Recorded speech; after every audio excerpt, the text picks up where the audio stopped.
Olá, boa tarde, sou a professora Priscila, da Sala de Recurso do Atendimento Educacional Especializado. Hoje eu trouxe a aula de língua portuguesa do 8º ano. Esta aula já foi trabalhada com vocês durante a semana, né? A professora fez a leitura, né, de um texto didático positivo, que é uma crônica. E hoje eu só vim dar uma revisada nessa aula. Para a gente lembrar, o que é ler bem? O que significa a gente ler bem? É ter grande atenção e compreender o conjunto do texto. Observar é interpretar os detalhes, vocabulário, conceito, explicações, exemplos. Selecionar os detalhes mais importantes e fazer anotações organizadas. Expor o conjunto do conhecimento aprendido em um texto pessoal, oral ou escrito. Leia silenciosamente o texto, procurando entender o conjunto da exposição do assunto, que é a leitura extensiva. Então, ler significa isso, né? A gente compreender o que está lendo. A leitura extensiva é uma leitura silenciosa e rápida, por meio do qual o leitor procura uma compreensão do sentido geral do texto. E a leitura analítica é a leitura pausada, em que se retomam trechos para melhor compreendê-los, acompanhada geralmente de anotações esquemáticas. Então, a crônica, o que significa a crônica?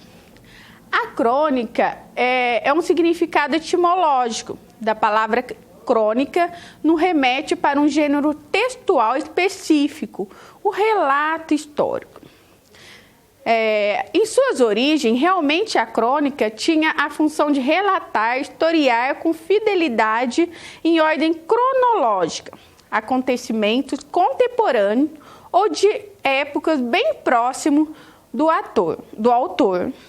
Portanto, ela pretendia ser um documento histórico, um registro para a posteridade.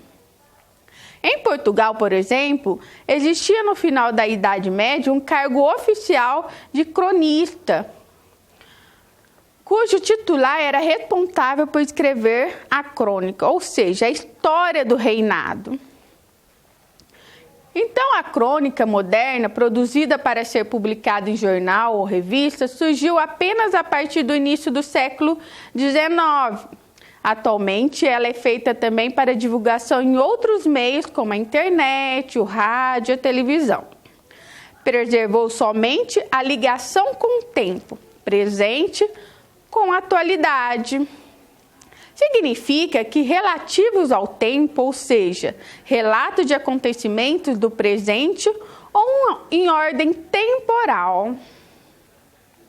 O fato de ser publicado em jornal explica as principais características da crônica.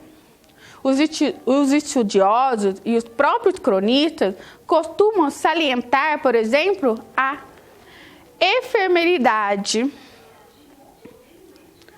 A crônica não tem pretensões a durar, uma vez que é filho do jornal e da era da máquina, onde tudo acaba tão depressa. Mas, embora seja filha do jornal, a crônica é diferente dos outros textos jornalísticos. O leitor, ele espera nela uma pausa, uma reflexão, um desvaneio poético e, principalmente, muita ironia e humor. Essa leveza e meia gravidade das notícias, artigos editoriais é a causa de sua brevidade e de sua linguagem estar bem próxima da oralidade. Frases curtas, aparentemente gírias e de jargões.